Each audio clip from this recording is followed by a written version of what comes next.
Let's talk some CO2 here. When I'm talking or making a video, I'm usually assuming that the person might be a little new to some of this stuff. So when it comes to adding CO2, I usually just recommend people start here with this product. It's called ISTA. It's just a disposable CO2 can with a bell reservoir. All right.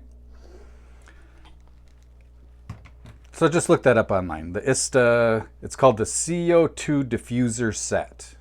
And you can buy the CO2 cans also. That's just the disposable CO2 can. It's pretty simple. It's made just for this purpose, and you'll see people using this product like on YouTube and whatnot. It's really great for just single aquariums. I use a bell system in here. So that reservoir you see in that with that product is that plastic container at the top. That holds my CO2 bubble. That's what I use for a reservoir. All right. Even though I recommend just starting out with that $20 product, I don't use it on this tank. This is a bell system with a reservoir, but I do use a tank and regulator for this. And just the reason being, I have a lot of tanks. So I have extra equipment. So this is really overkill on this tank. But like I said, I have a lot of tanks and I need backups, right? So I need a backup regulator and tank. So for instance, if my regulator breaks or I need to refill my tank, I'll just grab this one then, because this is only on a single tank. All right. So this is way overkill, but it's a really great example because you're just looking at it essentially. All right, so let's just go over this really quick. I just want to show you how I apply CO2 into this tank, because it's a little different than maybe what I suggest. All right, so this is a 10-pound, I think they're aluminum tanks. I get it at the welding supply store. You can buy these tanks online too, on just about anywhere. I would just recommend first just calling your welding supply store, and I would tell them, say I'm an aquarist and growing plants in an aquarium, and they usually know really kind of what we're talking about because they deal with somebody like you or me, right? So you might be able to help you out. It's really not that complicated. So a 10-pound tank will, I don't know, it lasts this tank months and months. Like I said, it's just really my backup. But it's, like I said, it's really overkill, but 10-pound tank for a 75-gallon aquarium. That's what you're looking at. The one thing you want to be careful with between the tank and the regulator is just the adapter or the fitting. I shouldn't say adapter, the fitting. It is called a CGA 320, right? CGA 320. So if you call a gas store, that's the piece of information you'll need. So you'll just say, hey, I need to just tank a CO2 with the CGA 320 valve. And just let them know you're an aquarist, and hopefully they'll help you out a little bit. But that's really all it is a tank and the CGA 320. And the regulator will list that also, that it's for a CGA 320. Really, the difference in tanks and regulators is, the larger the tank, the heavier duty the regulator.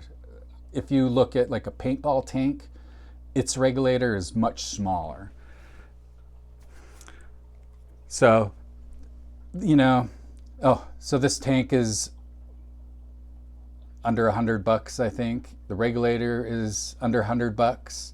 So this whole system is under $200. I don't know how much I paid for my tank, but the regulator online right now is like 70 some bucks. This is a F zone. It's been a really nice regulator, to be honest with you.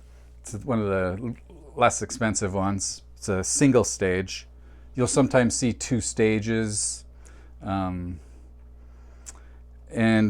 you really don't need it, so I'm really not even going to explain it. This is just a single stage F zone. You see them for sale all over the place. All right, so let me just show you this in action here. I don't like these videos being too long. So, all right, I'm just going to turn my regulator on, and then just turn the gas on, and then my reservoir starts to fill up. All right, let's give it a minute. And that's like it's under 2-liter bottle. It's a 75-gallon aquarium, and I need to fill it up like twice a day now because the plant load in here is so heavy. I used to do it just once a day, but all right, so the CO2 is now bubbling out the bottom. So my reservoir in my aquarium is full. Just turn it back off and turn my regulator off. And I'll tell you, people make aquaria very complex with automation.